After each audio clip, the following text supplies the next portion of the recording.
안녕하세요, 사랑하는 여러분. 김바울 목사입니다. 오늘은 정말 특별한 이야기를 준비했습니다. 바로 신명기입니다. 여러분 혹시 인생의 마지막 순간에 사랑하는 사람들에게 꼭 하고 싶은 말이 있으신가요? 만약 단 하루만 시간이 주어진다면 무슨 이야기를 하시겠습니까? 신명기는 바로 그런 책입니다. 모세의 마지막 설교입니다. 120세의 노지도자가 40년 동안 함께한 백성들에게 전하는 마지막 메시지죠. 그런데 놀라운 것은 모세가 후회나 원망이 아니라 감사와 희망을 이야기한다는 것입니다. 신명기를 영어로 듀테로놈이라고 하는데 이는 두 번째 율법이라는 뜻입니다. 시내산에서 받았던 율법을 40년 후 요단강 앞에서 다시 한번 선포하는 것이죠. 하지만 이번에는 다릅니다. 첫 번째는 명령이었지만 두 번째는 사랑의 고백입니다. 마치 부모가 세상을 떠나기 전에 자녀들에게 남기는 유언과 같습니다. 여러분, 저는 이 신명기를 읽을 때마다 제 부모님이 생각납니다. 돌아가시기 전 병상에서 제 손을 꼭 잡으시며 하셨던 말씀들이요. 그때는 그냥 흘려들었던 말씀들이 지금은 얼마나 소중한지 모릅니다. 오늘 우리가 함께 읽을 신명기도 그렇습니다. 하나님께서 우리에게 주시는 마지막 당부 같은 말씀입니다. 그리고 놀랍게도 이 신명기는 예수님께서 가장 많이 인용하신 책이기도 합니다. 광야에서 사탄에게 시험받으실 때도 신명기 말씀으로 대적하셨죠. 자, 그럼 함께 신명기 여행을 떠나보실까요? 오늘 이 말씀을 통해 여러분의 인생에도 새로운 은혜와 깨달음이 있기를 기도합니다. 신명기 1장 1절은 이렇게 시작합니다. 이는 모세가 요단 저쪽 광야 곧 숲 맞은편의 아라바에서 온 이스라엘에게 선포한 말씀이니라. 장소가 중요합니다. 요단강 건너편입니다. 약속의 땅 가나안은 코앞인데 아직 건너가지 못한 상태죠. 40년 전 홍해를 건넜던 그 백성들은 대부분 광야에서 죽었습니다. 이제 그들의 자녀 세대가 서 있습니다. 그리고 그들 앞에 120세의 모세가 서 있습니다. 모세는 이제 더 이상 그들과 함께 갈 수 없습니다. 하나님께서 모세에게 말씀하셨습니다. 너는 이 요단을 건너지 못하리라. 무리바 물가에서 하나님을 거룩하게 하지 않았기 때문입니다. 모세는 분명히 실망했을 것입니다. 40년을 인도했는데 마지막 관문에서 들어가지 못하다니요. 하지만 모세는 원망하지 않습니다. 오히려 백성들을 향해 마지막 설교를 시작합니다. 모세가 첫 번째로 한 말은 기억하라는 것이었습니다. 하나님께서 호렙산에서 우리에게 말씀하셨다. 너희가 이 산에 거주한 지 오래되었으니 떠나 앞으로 가라. 하나님은 언제나 우리를 멈추게 하지 않으시고 앞으로 나아가게 하신다는 것입니다. 그리고 모세는 광야 40년의 여정을 회상합니다. 가데스 바네아에서 정탐꾼을 보냈던 12명의 정탐꾼 중 10명은 불신앙의 보고를 했고 오직 여호수아와 갈렙만이 믿음의 보고를 했습니다. 그 결과 온 백성이 두려워하며 들어가기를 거부했고 하나님께서 진노하셨습니다. 그날부터 20세 이상의 모든 남자는 광야에서 죽게 되었고 오직 여호수아와 갈렙만 들어가게 되었습니다. 모세는 이 이야기를 왜 다시 꺼낼까요? 과거를 비난하기 위해서가 아닙니다. 불신앙이 얼마나 무서운 결과를 가져오는지 가르치기 위해서입니다. 한 권사님이 제게 이렇게 물으셨습니다. 목사님, 하나님은 왜 그렇게 엄하게 벌하셨나요? 한 번의 실수로 40년을 광야에서 보내게 하다니. 너무 가혹한 것 아닌가요? 저는 이렇게 답했습니다. 권사님, 문제는 한 번의 실수가 아니었습니다. 그들은 하나님을 10번이나 시험했습니다. 홍해를 가르시는 기적을 보고도, 만나를 주시는 것을 보고도, 반석에서 물을 내시는 것을 보고도 그들은 계속 불평하고 원망했습니다. 하나님의 인내에도 한계가 있었던 것입니다. 모세는 신명기 1장 29절에서 이렇게 말합니다. 내가 너희에게 말하였노라. 그들을 무서워하지 말라, 두려워하지 말라. 여러분, 우리 인생에도 두려움의 순간들이 있지 않습니까? 질병 앞에서, 경제적 어려움 앞에서, 외로움 앞에서, 죽음 앞에서 우리는 두려워합니다. 하지만 모세는 말합니다. 너희보다 먼저 가시는 너희의 하나님 여호와께서 애굽에서 너희를 위하여 너희의 목전에서 행하신 모든 일 같이 너희를 위하여 싸우실 것이라. 이 얼마나 확실한 약속입니까? 하나님께서 우리보다 먼저 가신다는 것입니다. 우리가 길을 개척하는 것이 아니라 하나님께서 이미 길을 예비하셨다는 것입니다. 신명기 4장은 매우 중요한 장입니다. 모세가 백성들에게 우상 숭배를 경계하라고 경고합니다. 너희는 아무 형상도 보지 못하였으니 스스로 삼가라. 이것은 단순히 우상을 만들지 말라는 의미가 아닙니다. 하나님을 우리 마음대로 제한하지 말라는 뜻입니다. 하나님은 어떤 형상에도 담을 수 없는 분이십니다. 그분은 우리의 상상을 초월하시는 분입니다. 모세는 자신의 인생을 돌아보며 이렇게 고백합니다. 하나님께서 나를 버리지 않으셨다. 120년의 인생 중 처음 40년은 애굽 왕궁에서 보냈고, 두 번째 40년은 미디안 광야에서 양을 치며 보냈고, 마지막 40년은 이스라엘을 인도하며 보냈습니다. 파란만장한 인생이었습니다. 하지만 그 모든 순간 하나님은 함께 하셨습니다. 여러분, 이것이 신앙의 마지막입니다. 후회가 아니라 감사입니다. 원망이 아니라 찬양입니다. 내 인생을 돌아볼 때 하나님께서 나를 버리지 않으셨다고 고백할 수 있다면 그것이 가장 복된 인생입니다. 신명기 5장에서 모세는 십계명을 다시 선포합니다. 40년 전 시내산에서 들었던 그 십계명입니다. 하지만 이번에는 분위기가 다릅니다. 출애굽기에서는 천둥과 번개 가운데 두려움으로 받았다면 이제는 사랑의 언어로 받습니다. 모세는 말합니다. 여호와께서 이 모든 말씀을 산 위 불 가운데 구름과 흑암 중에서 큰 음성으로 너희 총회에 이르신 후에 더 말씀하지 아니하시고 두 돌판에 써서 내게 주셨느니라. 여러분, 십계명을 받을 때 왜 돌판이었을까요? 종이가 아니라 돌이었던 이유는 영원히 변하지 않는 진리이기 때문입니다. 시대가 바뀌어도 문화가 달라져도 하나님의 말씀은 변하지 않습니다. 하지만 모세는 이제 더 중요한 것을 말합니다. 신명기 6장 4절부터 9절까지 이것을 쇠마라고 부릅니다.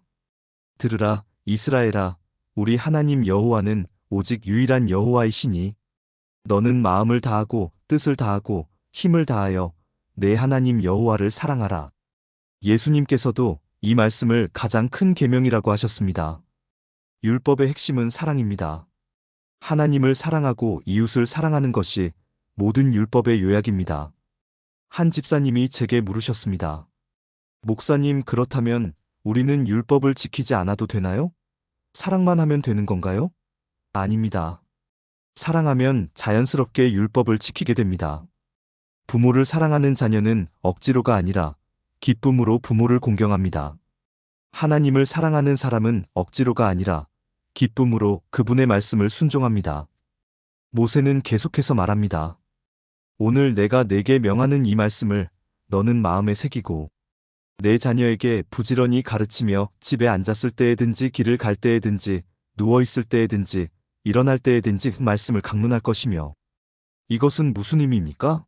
신앙은 특정 시간 특정 장소에만 국한되는 것이 아니라는 뜻입니다. 우리의 모든 삶이 신앙이 되어야 합니다. 아침에 일어날 때부터 밤에 잘 때까지 하나님과 동행하는 삶, 그것이 진짜 신앙입니다. 신명기 8장은 광야 40년의 의미를 설명합니다. 네 하나님 여호와께서 이 40년 동안에 내게 광야 길을 걷게 하신 것을 기억하라. 이는 너를 낮추시며 너를 시험하사 내 마음이 어떠한지 그 명령을 지키는지 지키지 않는지 알려 하심이라. 광야는 단순한 형벌이 아니었습니다. 그것은 훈련의 과정이었습니다. 하나님은 광야에서 이스라엘을 낮추셨습니다. 그들이 아무것도 아니라는 것을 깨닫게 하셨습니다. 그리고 오직 하나님만이 그들을 살리실 수 있다는 것을 가르치셨습니다. 만나를 주신 이유도 그것입니다. 사람이 떡으로만 사는 것이 아니요 여호와의 입에서 나오는 모든 말씀으로 사는 줄을 네가 알게 하려 하심이니라. 예수님께서도 이 말씀으로 사탄의 시험을 물리치셨습니다. 여러분, 우리 인생에도 광야 같은 시기가 있습니다. 모든 것이 막막하고 앞이 보이지 않는 시기 말입니다. 그런 때 우리는 원망합니다. 왜 하나님은 나를 이런 고통 가운데 두시는가? 하지만 광야는 저주가 아니라 축복입니다. 하나님께서 우리를 훈련시키시는 과정입니다. 우리의 교만을 깨뜨리시고 오직 하나님만 의지하게 하시는 것입니다. 신명기 10장에서 모세는 할례 이야기를 합니다. 그러므로 너희는 마음에 할례를 행하고 다시는 목을 곧게 하지 말라. 할례는 몸에 하는 것이지만 진짜 중요한 것은 마음의 할례입니다. 하나님은 우리의 외모를 보지 않으시고 마음을 보십니다. 아무리 겉으로 경건한 척해도 마음이 하나님을 떠나 있으면 소용없습니다. 신명기 11장은 선택을 말합니다. 보라, 오늘 내가 복과 저주를 너희 앞에 두나니. 하나님은 우리에게 선택권을 주셨습니다. 강요하지 않으십니다. 순종하면 복을 받고 불순종하면 저주를 받습니다. 이것은 협박이 아니라 사랑입니다. 진정한 사랑은 상대방에게 선택의 자유를 주는 것이기 때문입니다. 신명기 27장은 매우 극적인 장면으로 시작합니다. 모세가 백성들에게 명령합니다. 너희가 요단을 건너 네 하나님 여호와께서 내게 주시는 땅에 들어가는 날에 큰 돌들을 세우고 석회를 바르고 이 율법의 모든 말씀을 그 위에 기록하라. 왜 돌에 기록하라고 하셨을까요? 영원히 지워지지 않게 하기 위해서입니다. 세대가 바뀌어도 시간이 흘러도 하나님의 말씀은 변하지 않는다는 것을 보여주는 것입니다. 그리고 모세는 놀라운 의식을 준비합니다. 이스라엘 백성을 두 그룹으로 나누어 한 그룹은 그리심산에, 다른 한 그룹은 에발산에 서게 합니다. 그리심산은 축복의 산이고 에발산은 저주의 산입니다. 상상해 보세요. 온 이스라엘 백성이 두 산을 사이에 두고 서 있습니다. 그리고 레위인들이 큰 소리로 선포합니다.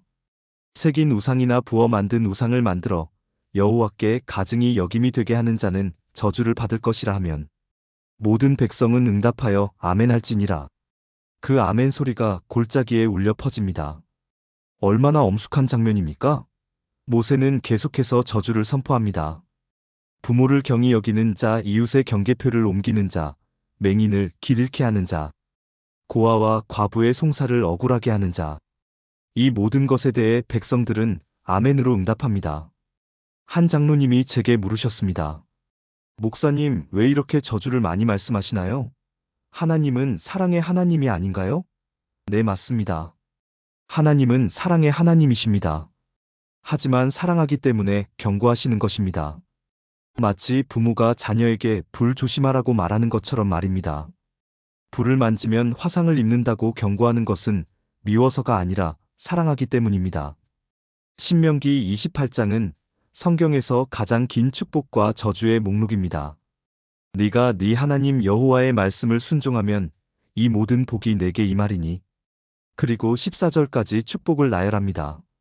성읍에서도 복을 받고 들에서도 복을 받을 것이며 네 몸의 소생과 네 토지의 소산과 네 짐승의 새끼와 소와 양의 새끼가 복을 받을 것이며 모든 영역에서 복을 받는다는 약속입니다. 하지만 15절부터는 저주가 나옵니다. 네가 네 하나님 여호와의 말씀을 순종하지 아니하면 이 모든 저주가 내게 임하리니. 그리고 68절까지 무려 54절에 걸쳐 저주를 나열합니다. 축복보다 저주가 훨씬 더 길게 기록되어 있습니다. 왜 그럴까요? 순종하지 않을 때의 결과가 얼마나 끔찍한지 보여주기 위해서입니다. 하나님은 우리가 잘못된 길을 가지 않기를 원하십니다. 그래서 미리 경고하시는 것입니다. 여러분, 우리는 때때로 이렇게 생각합니다. 작은 죄쯤이야 괜찮겠지. 한 번쯤은 괜찮겠지. 하지만 죄는 작은 것이 없습니다. 작은 죄가 쌓이면 큰 죄가 되고 결국 우리를 파멸로 이끕니다. 신명기 29장에서 모세는 언약을 새롭게 합니다. 이것은 호렙에서 이스라엘 자손과 세우신 언약 외에 여호와께서 모세에게 명령하사 모압 땅에서 그들과 세우신 언약의 말씀이니라. 40년 전 시내산에서 세운 언약을 이제 모압 땅에서 다시 세우는 것입니다. 왜냐하면 새로운 세대가 일어났기 때문입니다. 하나님의 언약은 세대를 뛰어넘어 계속됩니다. 모세는 말합니다. 오늘 여기 우리와 함께 선자뿐 아니라 오늘 우리와 함께 여기 있지 아니한 자에게까지 하리라. 이것은 무슨 의미입니까? 아직 태어나지 않은 자손들에게까지 이 언약이 적용된다는 것입니다. 여러분, 이 언약은 지금 우리에게도 유효합니다. 우리는 그 자리에 있지 않았지만 하나님의 언약은 우리에게도 적용됩니다. 신명기 30장은 회개와 회복의 메시지입니다. 네가 만일 내 하나님 여호와께 돌아와 너와 내 자손이 마음을 다하고 뜻을 다하여 내가 오늘 내게 명령한 것을 다 순종하면 하나님은 실패한 자를 버리지 않으십니다. 돌아오는 자를 받아주십니다. 여호와께서 네 포로 생활을 불쌍히 여기시고 너를 다시 모으시되 얼마나 놀라운 약속입니까? 비록 우리가 흩어졌어도 돌아오면 하나님께서 다시 모으신다는 것입니다. 그리고 30장 19절에서 모세는 최후 통첩을 합니다. 내가 오늘 하늘과 땅을 불러 너희에게 증거를 삼노라. 내가 생명과 사망과 복과 저주를 내 앞에 두었은즉 너와 내 자손이 살기 위하여 생명을 택하라. 선택하라는 것입니다. 하나님은 강요하지 않으십니다. 우리에게 선택권을 주십니다. 하지만 동시에 분명히 말씀하십니다. 생명을 택하라고. 신명기 5장에서 모세는 십계명을 다시 선포합니다. 40년 전 시내산에서 들었던 그 십계명입니다. 하지만 이번에는 분위기가 다릅니다. 출애굽기에서는 천둥과 번개 가운데 두려움으로 받았다면 이제는 사랑의 언어로 받습니다. 모세는 말합니다. 여호와께서 이 모든 말씀을 산 위 불 가운데 구름과 흑암 중에서 큰 음성으로 너희 총회에 이르신 후에 더 말씀하지 아니하시고 두 돌판에 써서 내게 주셨느니라. 여러분 십계명을 받을 때 왜 돌판이었을까요? 종이가 아니라 돌이었던 이유는 영원히 변하지 않는 진리이기 때문입니다. 시대가 바뀌어도 문화가 달라져도 하나님의 말씀은 변하지 않습니다. 하지만 모세는 이제 더 중요한 것을 말합니다.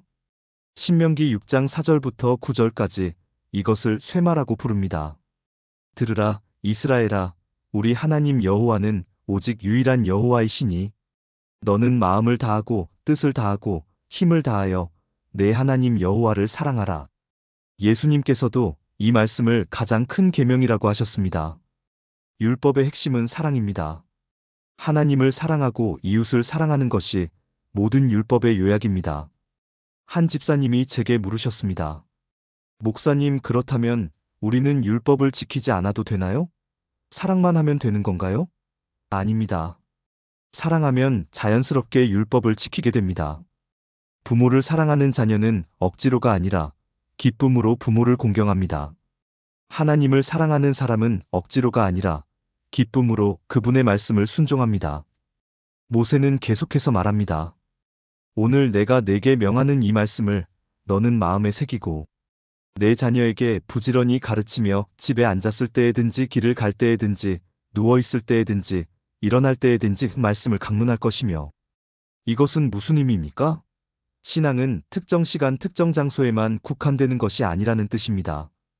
우리의 모든 삶이 신앙이 되어야 합니다. 아침에 일어날 때부터 밤에 잘 때까지 하나님과 동행하는 삶, 그것이 진짜 신앙입니다. 신명기 8장은 광야 40년의 의미를 설명합니다. 네 하나님 여호와께서 이 40년 동안에 내게 광야 길을 걷게 하신 것을 기억하라. 이는 너를 낮추시며 너를 시험하사 내 마음이 어떠한지 그 명령을 지키는지 지키지 않는지 알려 하심이라. 광야는 단순한 형벌이 아니었습니다. 그것은 훈련의 과정이었습니다. 하나님은 광야에서 이스라엘을 낮추셨습니다. 그들이 아무것도 아니라는 것을 깨닫게 하셨습니다. 그리고 오직 하나님만이 그들을 살리실 수 있다는 것을 가르치셨습니다. 만나를 주신 이유도 그것입니다. 사람이 떡으로만 사는 것이 아니요 여호와의 입에서 나오는 모든 말씀으로 사는 줄을 네가 알게 하려 하심이니라. 예수님께서도 이 말씀으로 사탄의 시험을 물리치셨습니다. 여러분, 우리 인생에도 광야 같은 시기가 있습니다. 모든 것이 막막하고 앞이 보이지 않는 시기 말입니다. 그런 때 우리는 원망합니다. 왜 하나님은 나를 이런 고통 가운데 두시는가? 하지만 광야는 저주가 아니라 축복입니다. 하나님께서 우리를 훈련시키시는 과정입니다. 우리의 교만을 깨뜨리시고 오직 하나님만 의지하게 하시는 것입니다. 신명기 10장에서 모세는 할례 이야기를 합니다. 그러므로 너희는 마음에 할례를 행하고 다시는 목을 곧게 하지 말라. 할례는 몸에 하는 것이지만 진짜 중요한 것은 마음의 할례입니다. 하나님은 우리의 외모를 보지 않으시고 마음을 보십니다. 아무리 겉으로 경건한 척해도 마음이 하나님을 떠나 있으면 소용없습니다. 신명기 11장은 선택을 말합니다. 보라, 오늘 내가 복과 저주를 너희 앞에 두나니. 하나님은 우리에게 선택권을 주셨습니다. 강요하지 않으십니다. 순종하면 복을 받고 불순종하면 저주를 받습니다. 이것은 협박이 아니라 사랑입니다. 진정한 사랑은 상대방에게 선택의 자유를 주는 것이기 때문입니다. 신명기 31장은 모세의 마지막 준비입니다. 모세가 이스라엘 무리에게 나아가서 말했습니다. 내가 오늘 120세라. 내가 더 이상 출입할 수 없노라. 얼마나 담담한 고백입니까? 120년 인생을 살면서 마지막 순간에 서 있는 모세의 모습이 눈에 선합니다. 하지만 모세는 좌절하지 않습니다. 오히려 백성들을 격려합니다. 마음을 강하게 하고 담대히 하라. 두려워하지 말라. 그들 앞에서 떨지 말라. 자신은 들어가지 못하지만 백성들은 들어갈 것이라는 확신이 있었습니다. 그리고 모세는 후계자 여호수아를 세웁니다. 모세가 여호수아를 불러온 이스라엘의 목전에서 그에게 이르되 너는 마음을 강하게 하고 담대히 하라. 리더십의 계승입니다. 모세는 자신의 사역이 끝나는 것이 아니라 이어진다는 것을 알았습니다. 한 권사님이 제게 이렇게 말씀하셨습니다. 목사님, 저는 나이가 들어서 이제 아무것도 할 수 없어요. 제 인생은 끝난 것 같아요. 저는 이렇게 답했습니다. 권사님, 모세를 보세요. 그는 120세에 죽었지만 그의 사역은 끝나지 않았습니다. 여호수아를 통해 계속되었고 우리에게까지 이어졌습니다. 우리의 삶도 그렇습니다. 우리가 심은 믿음의 씨앗은 다음 세대로 이어집니다. 신명기 32장은 모세의 노래입니다. 이 노래는 이스라엘의 역사를 담고 있습니다. 과거를 회상하고 현재를 반성하고 미래를 예언합니다. 하늘이여 귀를 기울이라. 내가 말하리라. 땅은 내 입의 말을 들을지어다. 모세의 마지막 설교는 노래로 승화됩니다. 노래는 오래 기억되기 때문입니다. 백성들이 이 노래를 부르며 하나님의 은혜를 기억하기를 원했습니다.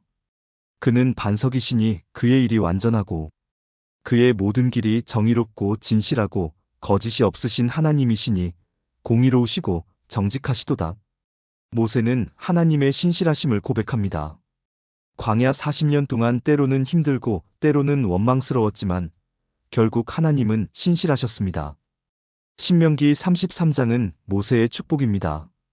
야곱의 12아들 곧 이스라엘 12지파에게 한 명 한 명 축복합니다. 르우벤아, 너는 살고 죽지 말라.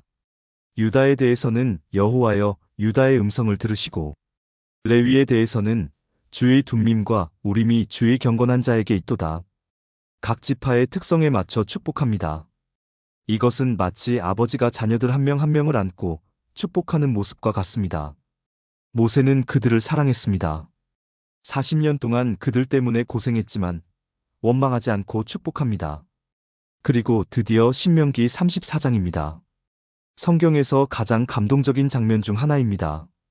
모세가 모압 평지에서 느보 산에 올라가 여리고 맞은편 비스가 산 꼭대기에 이름의 여호와께서 길르앗 온 땅을 단까지 보이시고 하나님께서 모세에게 약속의 땅을 보여주십니다. 비록 들어가지는 못하지만 멀리서나마 볼 수 있게 하셨습니다. 여호와께서 그에게 이르시되 이것이 내가 아브라함과 이삭과 야곱에게 맹세하여 내 자손에게 주리라 한 땅이라. 내가 네 눈으로 보게 하였거니와 너는 그리로 건너가지 못하리라. 모세는 그곳에서 죽었습니다. 여호와의 종 모세가 여호와의 말씀대로 모압 땅에서 죽업의 볼 맞은편 모압 땅의 골짜기에 장사되었고 오늘까지 그의 묘를 아는 자가 없느니라. 하나님께서 직접 장사 지내주셨습니다. 얼마나 영광스러운 일입니까? 모세가 죽을 때 나이는 120세였으나 그의 눈이 흐리지 아니하였고 기력이 쇠하지 아니하였더라. 육체적으로는 건강했지만 하나님의 때가 되었기에 소명을 다하고 떠난 것입니다. 사랑하는 여러분, 오늘 신명기 여행 어떠셨습니까? 모세의 마지막 설교를 들으며 우리 자신의 인생을 돌아보는 시간이 되셨기를 바랍니다. 모세는 120년의 인생을 살았습니다. 왕궁에서 보낸 40년, 광야에서 보낸 40년, 그리고 이스라엘을 인도한 40년. 파란만장한 인생이었습니다. 살인자로 도망갔던 모세 떨기나무 앞에서 하나님을 만난 모세, 홍해를 가른 모세, 시내산에서 십계명을 받은 모세. 하지만 그는 자신의 업적을 자랑하지 않았습니다. 오직 하나님의 신실하심을 증거했습니다. 여러분, 우리의 인생도 언젠가는 끝이 옵니다. 그때 우리는 무엇을 남길까요? 재산입니까? 명예입니까? 아닙니다. 우리가 남길 수 있는 가장 귀한 유산은 믿음입니다. 다음 세대에게 물려줄 수 있는 신앙의 유산입니다. 모세는 약속의 땅에 들어가지 못했습니다. 하지만 그는 실패자가 아니었습니다. 그는 자신의 사명을 다했고 여호수아에게 바통을 넘겨주었습니다. 그의 믿음은 계속 이어졌습니다. 오늘 이 말씀을 듣는 여러분도 마찬가지입니다. 여러분의 믿음은 여러분의 자녀에게, 여러분의 손주에게, 그리고 다음 세대에게 이어질 것입니다. 신명기의 마지막 구절을 기억하십시오. 그 후에는 이스라엘의 모세와 같은 선지자가 일어나지 못하였나니 모세는 여호와께서 대면하여 하시던 자요. 모세는 하나님과 대면하여 이야기한 사람이었습니다. 여러분도 하나님과 대면하여 이야기할 수 있습니다. 기도를 통해, 말씀을 통해, 예배를 통해 우리는 살아계신 하나님을 만날 수 있습니다. 이제 함께 마지막 기도로 마무리하겠습니다. 사랑하는 하늘 아버지, 오늘 신명기 말씀을 통해 큰 은혜를 주셔서 감사합니다. 모세의 마지막 설교를 들으며 우리 자신의 인생을 돌아보게 하셨습니다. 하나님 아버지, 모세처럼 우리도 인생의 마지막 순간에 후회가 아니라 감사로 고백할 수 있기를 원합니다. 하나님께서 나를 버리지 않으셨다고 담대히 말할 수 있기를 원합니다. 주님, 우리에게도 선택의 순간들이 있습니다. 생명과 사망복과 저주의 갈림길에서 우리가 생명을 택하게 하소서. 순종의 길을 걷게 하소서. 때로는 광야 같은 인생을 살아갈 때가 있습니다. 앞이 보이지 않고 막막할 때가 있습니다. 하지만 그것이 하나님의 훈련 과정임을 믿게 하소서. 광야에서도 만나를 주시고 반석에서 물을 내시는 하나님을 신뢰하게 하소서. 오늘 이 말씀을 듣는 모든 분들에게 특별한 은혜를 부어주시옵소서. 질병으로 고통받는 분들께는 치유의 은혜를, 경제적 어려움을 겪는 분들께는 공급의 은혜를, 외로움에 힘들어하는 분들께는 위로의 은혜를 주시옵소서. 하나님 아버지, 우리의 믿음이 다음 세대로 이어지게 하소서. 모세가 여호수아에게 바통을 넘겨주었듯이 우리도 우리의 자녀에게, 손주에게 믿음의 유산을 물려주게 하소서. 우리의 인생이 끝이 아니라 믿음의 이어달리기가 되게 하소서. 모세가 느보산에서 약속의 땅을 바라보았듯이 우리도 천국을 바라보며 소망 가운데 살아가게 하소서. 비록 이 땅에서는 완성을 보지 못해도 하나님께서 예비하신 영원한 본향을 믿음으로 바라보게 하소서. 여호와는 네 앞서 행하시는 이시라는 말씀을 붙들게 하소서. 우리보다 먼저 가시는 하나님을 신뢰하며 두려움 없이 앞으로 나아가게 하소서. 예수님의 이름으로 기도드립니다. 아멘.